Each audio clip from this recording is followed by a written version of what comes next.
So continuing on the topic of digital filtering, here we will look into some very common examples of digital filtering. Uh, One thing that we need to look for is that noise is ubiquitous. It's pretty much present in all types of signal and data that we see. And the noise removal and cleaning process has been an ongoing challenge. So what we have seen so far is in designing filters for which we know what frequency that needs to be removed.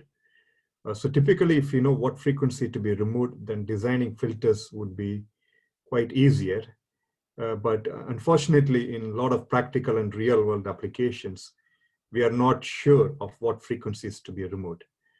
It's much more important in biomedical context because a lot of physiological signals exhibit noise-like behavior.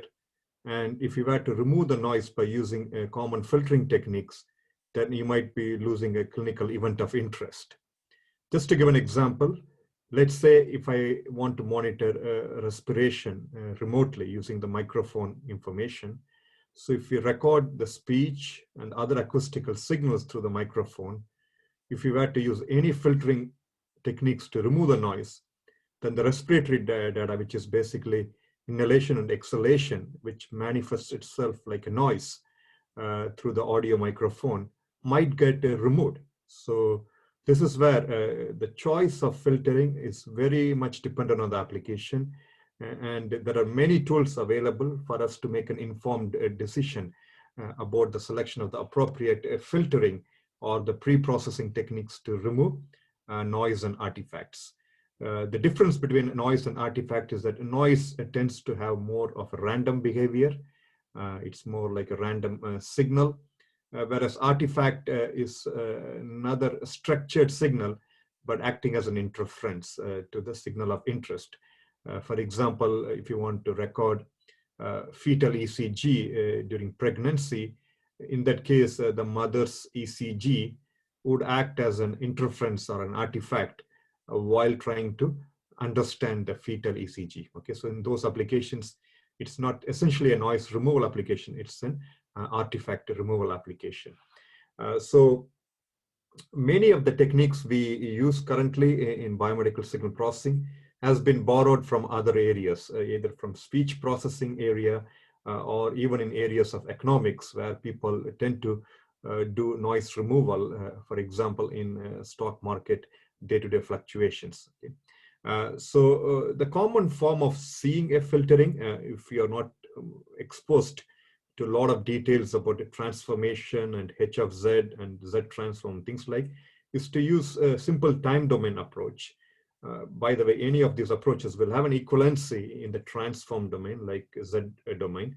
But even without knowing that, we can do quite a bit of very simple filtering tasks. And actually, you were exposed to such a filtering approach in your lab 1. And in the lab 1, which was about doing a synchronized averaging, or in other words called ensemble averaging, to reduce the noise and to increase the signal to noise ratio, or SNR of the signal, was the topic. And synchronized averaging is commonly applied in many areas as well. It's also very popular in medical imaging, even in 2D noise removal applications. So as you would have realized that it's essentially useful when you have the alignment. So when you have the alignment of the signals, then it's easy to stack them one below the other and just do an averaging in the vertical direction. Okay? So the difference here is that you will try to get many replica of the same signal in different forms, and you try to average in this way.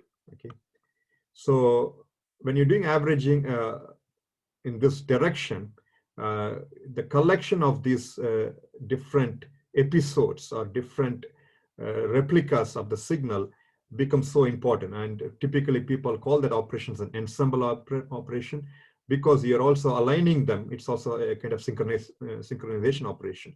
So the names are interchangeably used. It could be called synchronized averaging or ensemble averaging.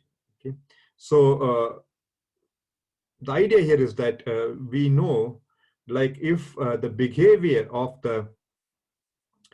the noise is random, then you will be very lucky with synchronized averaging. Okay, so the typical assumption in any noise removal is that it's assumed the noise is additive to the signal of interest. Okay, so here the signal of interest we assume to be X, and the noise is assumed to be eta, and we are considering one realization of a signal. So it could be just, for example, one ECG that we are looking into at one point. Okay, but the idea is to collect many of those cases or many realizations of the given signal so that we could average it over time. Okay, so assumptions here are that the noise is assumed to be additive, and in many cases when they behave randomly, they also tend to have no correlation between the signal and the noise eta. In other words, X and eta are seem to be uncorrelated. Okay, so that's another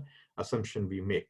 So what happens is that we assume that we have m copies of a signal available. Okay, in other words, if I'm recording my ECG, let's assume that I'm recording my ECG m times, either in a given day or over a week or even a month. I'm collecting m of those noisy ECGs. So when I have the m of those noisy ECGs, I'm just going to add them all, and in a way that I'm ensuring that they're all aligned. In other words, the waveforms like the PQRST complexes are aligned.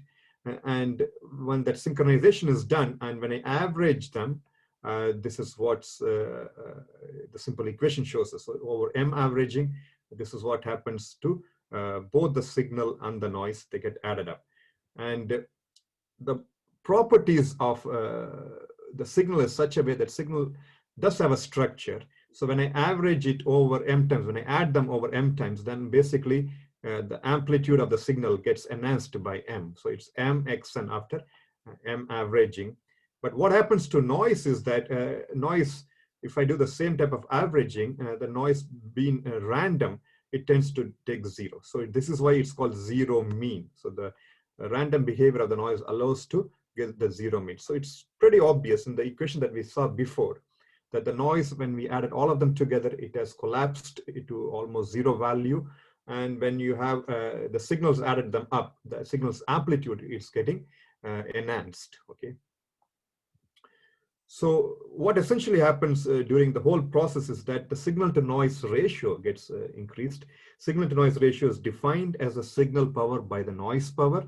And if you go back to the previous expression here, yes, the mean gets zero, but as we have seen with the example of quantization process before, the variance of a random quantity like a noise, variance of a noise is considered to be the power of the noise. Okay, so in this case, the power of the noise is given by m sigma square. Okay, so the variance is multiplied by m. So in other words, the mean is zero. The variance of the power of the noise is m sigma square. Now, taking the square root of the variance gives you the root mean square of noise. So the root mean square value of the average noise is root m sigma n. And whereas the signal to noise ratio of the signal increases by root m. Okay, so it's pretty obvious that when you have the larger number of realizations or epochs of the signal, then your SNR increases by square root of m. So if I have, for example, 16 realizations or 16 ECGs which are aligned them one below the other, and then when I do a synchronized averaging, the SNR increases 4 times. Okay, square root of 16 is 4. So higher the m, the better the average. And also the higher the m, it's guaranteed that the noise mean will tend to become 0. Okay, so more the realizations, the better. But the problem is that in theoretically speaking, infinite realizations is the best, but it's not possible. So we cannot wait longer term. So we had to be quite judgmental and quite realistic in selecting our number of realizations that's possible. Okay, so the good thing about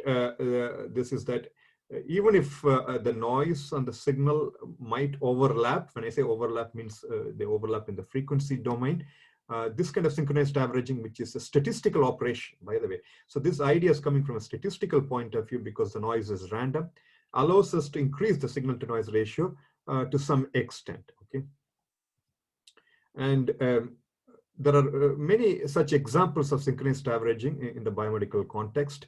But the one example that you did in lab 1 was ERP, the event-related potential. It's a form of EEG.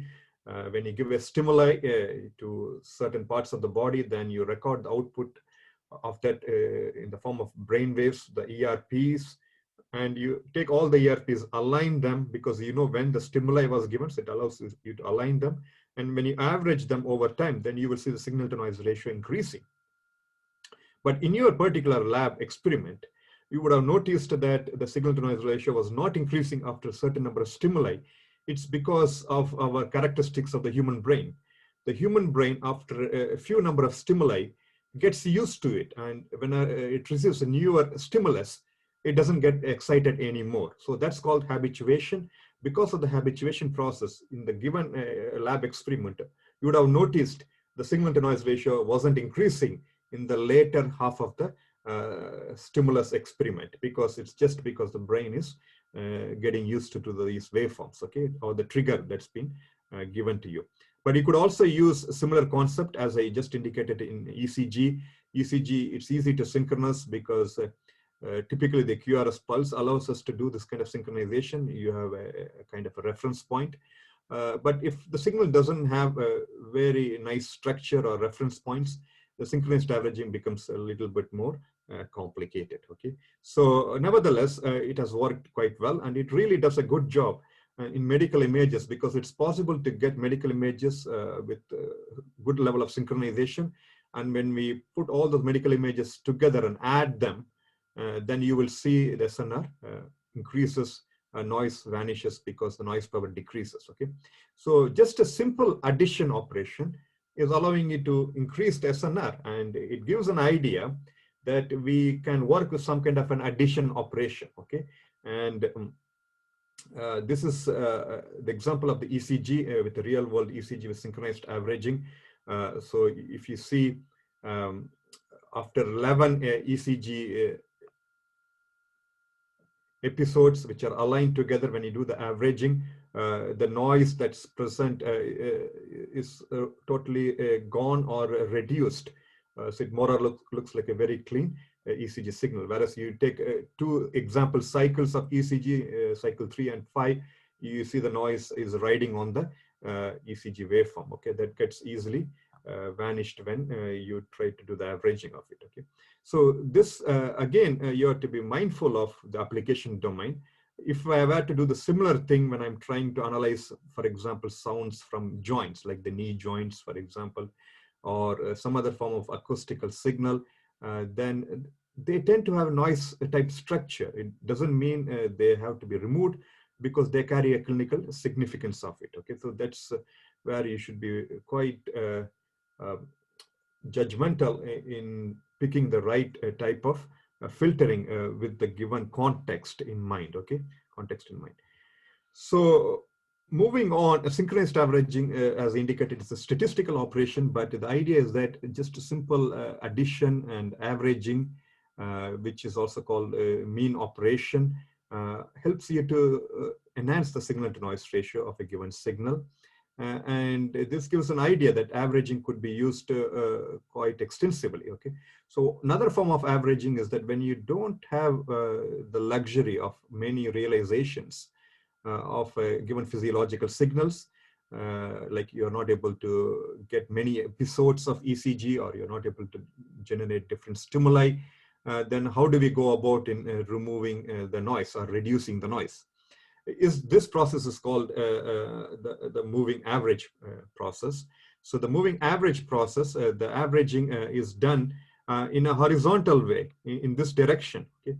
In the synchronized averaging, we did the operation in the vertical direction, like this, aligning them together and adding in this vertical direction, whereas in moving average, we do the addition in the horizontal direction. Statistically, I mean, for people who are interested in the theory of it, statistically, it says in most of the cases, whether and the noise behaves randomly, whether you do the averaging in this way of vertical direction, which you need ensemble and collection of that, or you do the operation in the horizontal direction where you don't need to have many replicas of the given signal, both this will give the same result. And such process in statistics is called ergodicity. Okay, ergodicity. Okay, but you don't have to know the full details of it. But what I wanted to convince you is that yes, there is a very strong theoretical backing saying that in many applications, when the noise has a random behavior, your vertical averaging is equivalent to your horizontal averaging. In other words, your ensemble way of doing averaging is equal to the simple mean operations that we do in the horizontal direction. And so such a process called ergodic processes. Okay, it's just for your statistical curiosity, but you don't have to really bother to know the full details of it. Okay, so how do we do the moving average? Okay, the moving average, as the name suggests, is something like you use a window at each time duration, and you take the average within the given time window, and that window has been translated or slid across the signal. Okay, you take that window throughout the signal and you do averaging each of those window duration. Very simple operation, again, moving average filtering. And again, you will see it produces some very interesting results. Okay, now, whenever we talk about filters, just like how we have seen with filter design, FIR filter design, we could represent that as a convolution sum. Yes, previously we were using the notation H of K. Now, if you allow me, we will use the notation B here. So what basically we are saying is that the filter output is nothing but the linear convolution sum of the filter coefficients B's with the input signal X.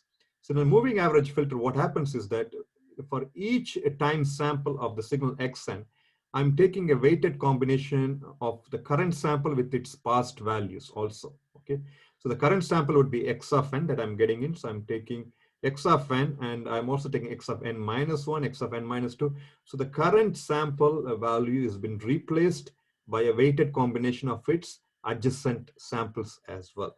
Okay. So it's not necessarily that X of n is X of n as it is. X of n has been replaced by this weighted combination. So it could be easily represented as a convolution sum. And we could also draw an equivalent diagram, flow diagram of that. It shows that X of n, and when it passes through this delay element Z minus 1, the output we get here is X of n minus 1. When it goes through Z next delay element or Z minus 1, X of n minus 2, and so forth. Okay, and these are multipliers. So X of n is getting multiplied B0, B1, B2. These are multiplier elements, and they get added. So just like how we talked before, any filtering operation is nothing but a repeated multiplication and addition operation, MAC operation. Okay, so typically digital filters has only these three elements. It has a delay element, it has a multiplier, and an adder. Okay, that's all you need. Whereas in your analog filters, which you would have seen before, you need RLC circuits and op-amps and things like that. Okay, here these things are basically a very simple representation of the whole operation that's been shown in the time domain expression there. Okay, now the n is considered to be the number of samples that we need to look in the past is considered to be the order of the filter. So here we are looking into the n past values of xn to giving the moving average thing. Now I could do the Z transform on both sides. And when I do the Z transform of both sides, obviously I get Y of Z, and this would be X of Z, Z minus 1, and so forth.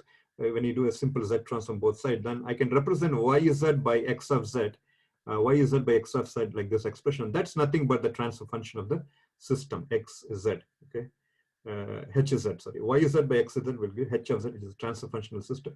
So this is the transfer function that we get for a moving average filter. And you can see from the representation itself, the denominator polynomial is 1. It has a numerator polynomial, and the numerator polynomial could be factorized to give the zeros of the system. Okay? A moving average filter is a very good example of an FIR filter, a finite impulse response filter. Yes, it's a finite impulse response because the number of impulse responses I have is n values, which is the order of the filter also. So it's just showing the convolution in different ways in the form of flow diagram and also the form of a transfer function of the moving average filter. Okay. Now, how would it allow us to do a good job in terms of filtering? So one specific example of a moving average filter we could consider is using a window function. We have different window functions. So here, let's assume the window function to be some form of a Hanning function, okay, Hanning filter. Okay. So this, as I indicated before, to qualify as a moving average filter, it's an FIR system, and it has all the necessary properties in a FIR system. Okay, FIR filter will have finite number of terms in the impulse response, which is quite obvious. It does not have any feedback. I mean, it's non-recursive in nature. And the filter coefficients are also sometimes called as tap weights. In other words, these filter coefficients B0, B1, B2, and so forth are also known in a different way as tap weights. Okay, tap weights. So that's what essentially it says, tap weights.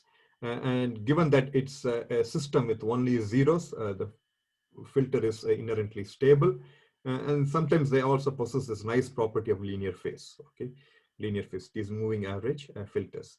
Now, the specific case of this moving average filter, that example that I'm showing here is a Hanning filter. Okay, so a Hanning filter has a kind of an expression.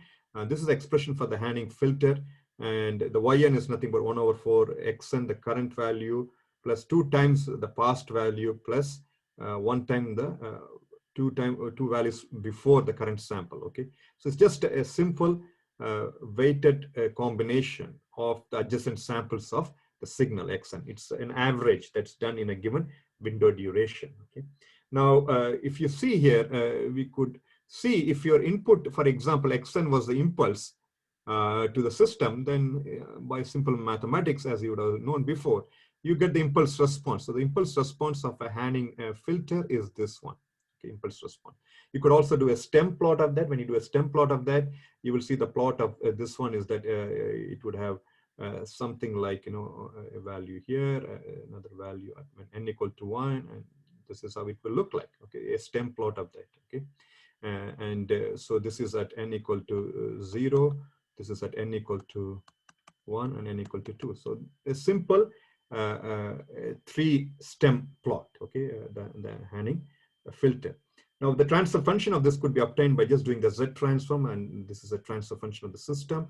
And you could see again, it does not have a denominator polynomial, only the numerator, so it has zeros in the system.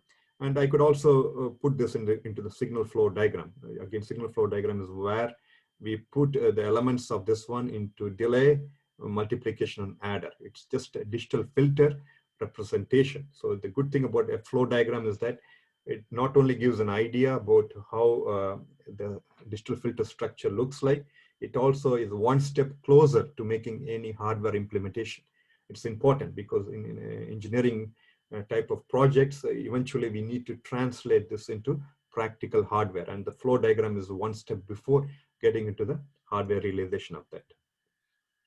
So moving average filter, you can get the frequency response, as we know, when we substitute z equal to e power j omega, which is nothing but on the unit circle. When you operate on the unit circle, you get the frequency response.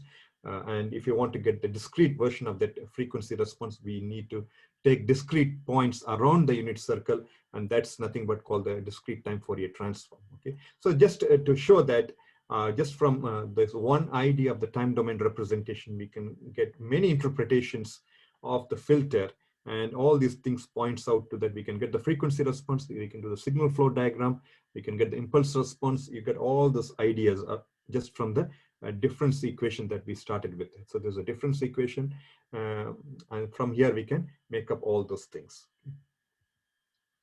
Now the frequency response, just how we saw when we substitute z equal to e power j omega around the unit circle, then you get, so this is the frequency response of the Hanning filter. And this is a complex quantity because it's based on Z plane and Fourier of that. Now, if you just look at the magnitude response of the Hanning filter, this is how the magnitude response looks like. This is a mathematical expression of it. It's a 1 plus cos omega type function. So if you see this magnitude response, so the frequency response of this filter, it passes all low frequencies and it starts to really suppress any frequencies above a certain thing. So what it's suggesting is that the moving average is some form of low pass filtering. Okay. So this is some form of low pass filtering. Okay. And you got to keep in mind, any averaging process is equivalent to integration process in the continuous domain. So averaging or integration in the continuous domain is nothing but some form of a low pass filtering operation. Okay. When you add things together or when you integrate things together, it's some form of a LPF, low pass filtering operation. You got to remember that. Okay. So the low pass filtering obviously removes any high frequency aspect of it. The same concept applies when you apply on 2D images as well. So if I'm using a low pass filtering on an image, which is nothing but an averaging process, you will find the sharper features in the image will be blurred. Okay. So how do we do image blurring? Is basically using a low pass filtering on a given image will blur the image. Okay.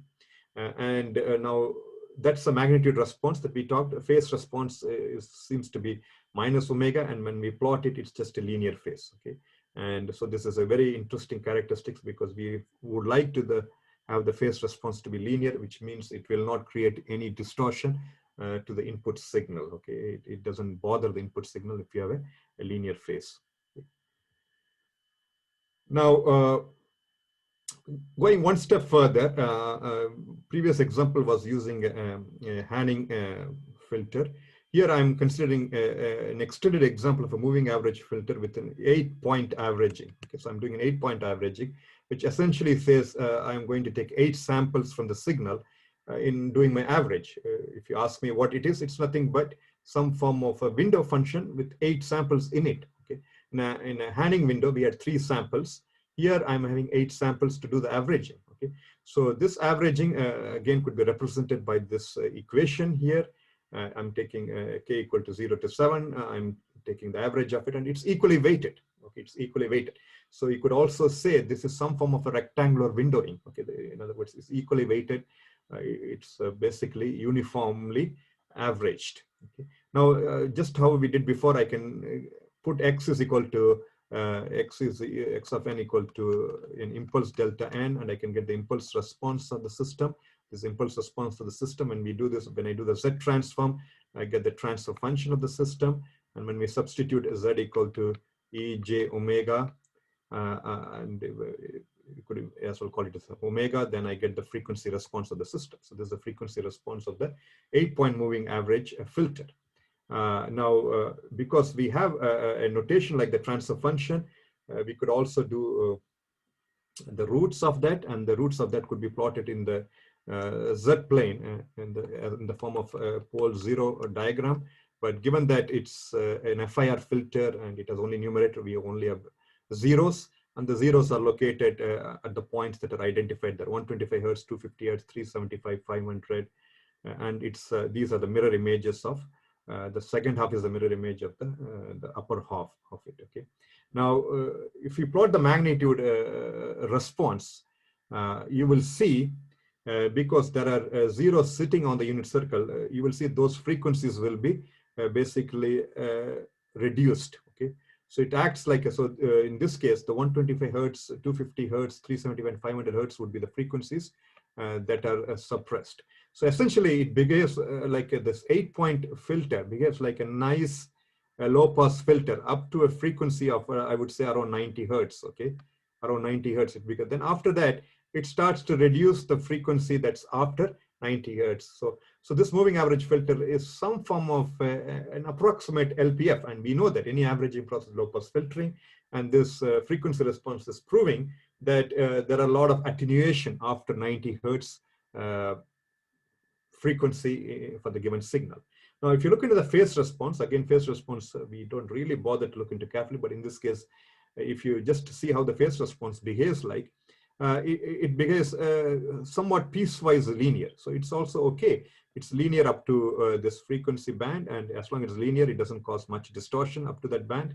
Yes, it has a sudden jump in the point of around 125 hertz. That's because there's a zero that's sitting right on the unit circle that's causing that jump, but that doesn't hurt the signal much, other than it totally removes or reduces the particular frequency that's present at 125 hertz. Okay, so the phase response is piecewise linear. Okay, so just to give you a graphical illustration of this moving average process. Okay, now this is what we do. I mean, now I'm taking this signal, a noisy signal, just for instance, there's an original signal which is noisy, and you could see the noise is riding on the signal very much. When I use that 8-point moving average filter, you could see when 8-point, basically what we just discussed now, it's an 8-point moving average. When I apply that moving average filter, when I pass this noisy signal into that 8-point moving average filter, then we will see a pretty nice output that we are getting. Still, there are wiggly small noise present, but when we increase the window size from 8-point to a 32-point, then you get a much smoother signal. Okay, so it's again, it's just like how the concept we learned in synchronized averaging. Synchronized averaging, we learned more the replicas are higher the number of M, better the signal to noise ratio. The same thing applies in the moving average filter. The more the number of points in the window, the better the averaging performance would be. Okay, but it becomes a point of trade-off. Like you cannot really go a large number of points for moving average, because if, for example, there was a sudden transient, a sudden sharp variation in the signal, then the moving average filter will not be able to capture that. Okay, so it becomes important for us to be quite clear about what would be a good trade-off in making sure that the noise removal is happening, and also we are not losing any clinical transient signal of information. Okay, so just the idea, it shows that higher the number of points is better, and the noise gets diminished. Okay, so you will also get to basically program this in your lab too, where you will be given a noisy ECG like what I'm showing there, and using moving average, you would see that noise is almost gone. Okay, so you will get to implement this in practice in the lab too assignment. Okay.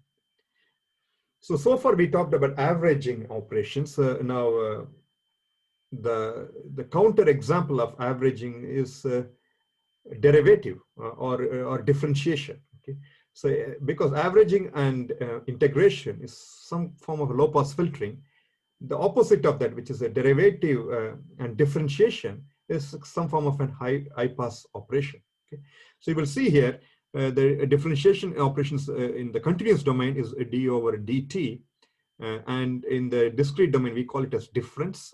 The differentiation is called difference.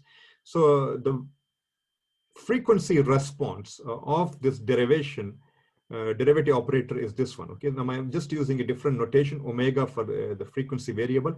So h of omega is equal to j omega. Okay, so what it says is that this filter, as omega increases, its response increases. Okay, so essentially it does not do a good job in the low frequency, but it enhances the high frequency. Okay, so it's starting to behave like a high pass filter. So the differentiation operation, just opposite to what we had talked about, integration and averaging operation, is a high pass filtering operation. So it enhances high frequency component, but it does a bad job with the low frequency. In other words, it suppresses low frequency. Now, why would that be useful in biomedical signal? It's extremely useful in biomedical signal because there are also low frequency artifacts and noise. Okay, a low frequency artifact would be, let's say, if I'm having a wearable watch, okay, which is measuring my heart rate, and it's impossible for me to be stand still while the signal recording is going on. The movement is an inherent part of human activity. Okay, so such human movements will contribute to what's called the baseline drift. The baseline drift will happen. Okay? And that baseline drift is manifesting as a low frequency artifact. Okay?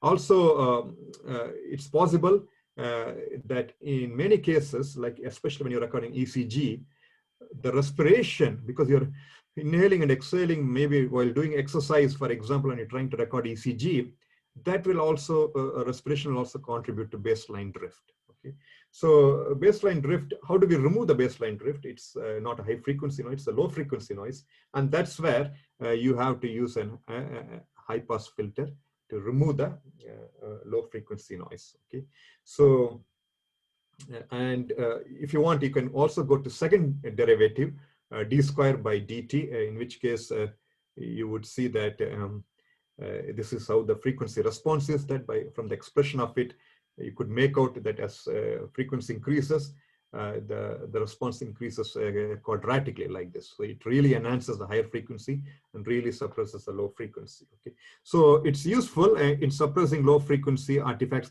just like how we discussed with the baseline drift. In certain applications, it will also remove a DC frequency. DC is nothing but 0 hertz frequency, and you could see most of the or all high pass filters will not have a response for a 0 hertz. It basically suppresses any frequency at 0 hertz. So you can remove the DC in the signal, and removing DC is also a lot of practical applications, especially when you want to save battery power. It's good to remove the DC, because DC also adds to the power requirements. So having a DC removed will allow you to save the battery power. Okay, so it has other advantages as well. Now, when we go into the discrete domain, previously we talked about the continuous domain differentiation operation, just to get a sense of it or feel of it. Now, in the discrete domain, it could be seen as a difference operator. So the first order difference is nothing but the signal current sample minus its past sample. Okay, so this is different than what we have seen with moving average. Moving average was an addition operation between the adjacent samples. Here we are taking it as a difference operation. And that difference operation, again, when we go through the same formulation, you can put an impulse response as xn. You will get the impulse response h of n. Then you do the z transform of it. This is z transform of it. The only difference here is that in some cases you could put 1 over t. It's just a normalization factor. It doesn't have any impact on the filter characteristics. Is time, t is nothing but the sampling time. Okay. Now the frequency response of this transfer function is given by h omega, just by substituting z equal to e power j omega. We get this notation. Now from here I can take the magnitude of it and the phase of it. So if you see the magnitude response, is based on sine omega by 2, and sine omega by 2, when you try to plot it, it starts to behave like a high pass filter, because it increases when omega increases. Okay, and this is how the plot looks like for the filter that we just talked about. So here definitely as the frequency increases, it's passing it. When the frequency is low, it's suppressing it. And the phase which we plotted or talked about before has a linear phase behavior. Now we can go one step further. What we took, the previous example was xn minus 1 was yn. But in some cases, we can go one step further. Okay, the simple factor why we need to look into modifications of what we just saw was that this phenomena that we talked about cannot happen all the time, because what happens is this: yes, it's doing a good job in removing the low frequency motion artifact and the DC values. But on the other hand, if we don't do a good job in noise removal, it's starting to amplify the noise, because most of the measurement and instrumentation noise tends to be in higher frequencies. So because of this behavior of the curve, it's starting to amplify the noise. Okay, so you see, it's some kind of a compromise that we need to make. Now, how do we overcome? I mean, how do we make sure that the noise is not amplified also, but you're able to remove the low frequency artifacts and the DC value? Okay, so one modification we could do is called the 3-point central difference operation. Here it's simple. I mean, what we are trying to do is that we are basically trying to take an average. Okay, here you see we are taking an average of the two successive output values, not the input, of the two successive output values. This, from an equation point of view, we know yn is nothing but xn minus 1, and yn minus 1 could be xn minus 1, xn minus 2. So that's what's happening when we do this simple substitution. The 3-point central difference filter looks like this. Again, similar to what we did before, I could get the Z transform, the transfer function, and you can also get the frequency response and all those things. Okay. Now, when I plot this curve, this is doing the job we want. Yes, it's really getting rid of the low frequency and the DC value, and it's also suppressing the high frequency noise. Okay. So it's basically doing a good job in the signal of interest. So this 3-point central difference is a nice filter when you really wanted to take care of these two. And if you watched it closely, we were able to remove the high frequency noise by some form of an averaging operation. Okay, so it's not essentially a fully differential operation. It does have an averaging process also inbuilt in it. Okay. So this is an example with the real world ECG signal. And so if you see, this is an ECG where it's drifting. Okay, it's drifting in the sense like when it's been recorded, it's trying to have this baseline wander. The baseline is going like this. It could be because of movement. In some cases, it could be people when they're breathing. Okay, so this is not really good for future signal analysis and any form of further machine learning because it might mislead. Okay, so we got to find a way to remove it. And from whatever example we have seen so far, when I use the first difference operator, just without the first difference operator is nothing but xn minus 1 type operation, you will see this is what's happening to the ECG waveform. Yes, the baseline drift is gone. The baseline drift we talked is gone, but it's also removing some low frequency activity like the P wave and the T wave. Okay, and also the QRS complex is getting altered. So it has had some influence on the low frequency P waves and also slightly low frequency T waves, and those two waves are gone. So it's not a really doing the job we wanted with the 3-point central difference operator here. So one step further with taking the averaging process with the two successive output values with the central difference operator, it's slightly better, but again, the waveforms that we are looking for, the P wave and the T wave, have vanished. Okay. Now, we can overcome that by using an improved difference filter compared to what we have seen before. Like in a difference filter, we saw a simple difference filter and 3-point central difference filter. Both did okay job in removing the baseline drift, but didn't do a good job in retaining the waveforms of interest like the P wave and the T wave in an ECG. So improved difference filter is one way to address that issue, where you can remove the low frequency baseline drift, also the high frequency, and also make sure you're retaining the waveforms of interest. Now, how do we do this?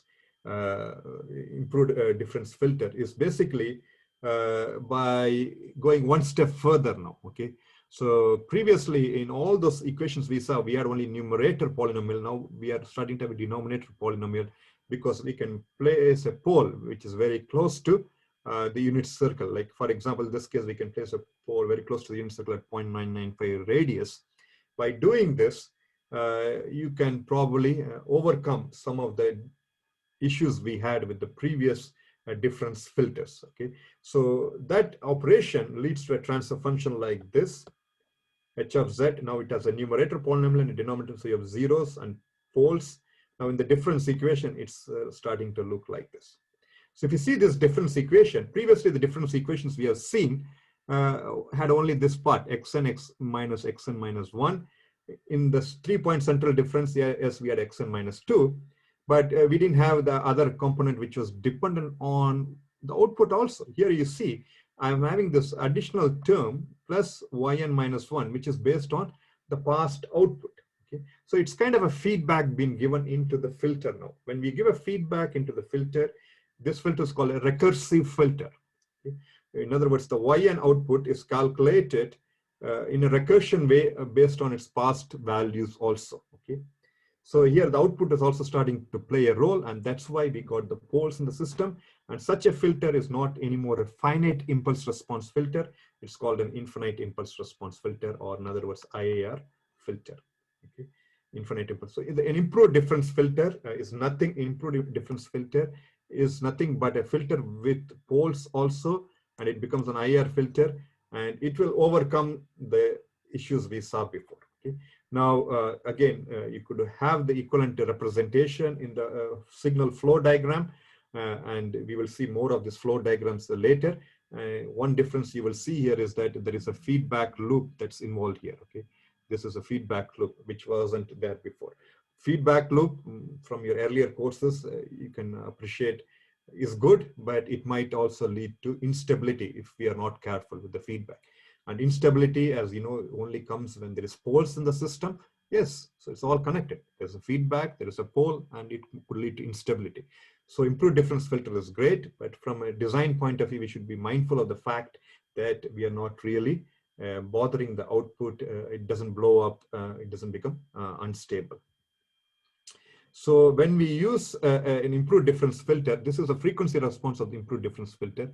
It's extremely sharp and it extremely very well represented. Okay, so it looks really like a high pass filter. It's removing any low frequency like this, and it really passes a high frequency without any issues.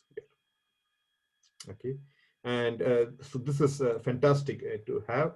And if you see the original difference filter, we had a response like that, whereas the improved difference filter is having a response like what I just showed, just because we introduced recursion, which means we introduced poles in the system. Okay.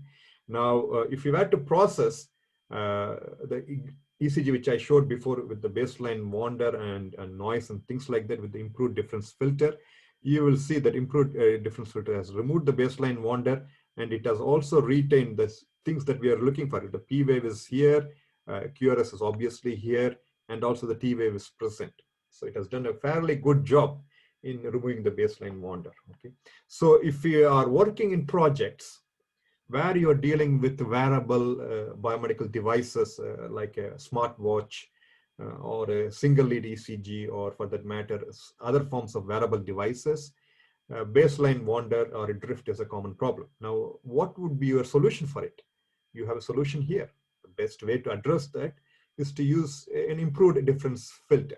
An improved difference filter is a nice form of high pass filtering, which will remove the baseline wander, and it will also make sure your waveforms are preserved. It doesn't cause much damage to the waveform shapes.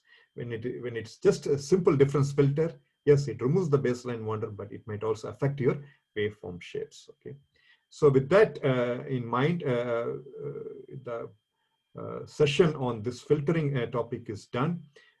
You got a flavor of things that it seems at this point that we are starting to see things like improved difference filter are doing good job, because we started introducing some new entity into the mathematical expression, which is the feedback.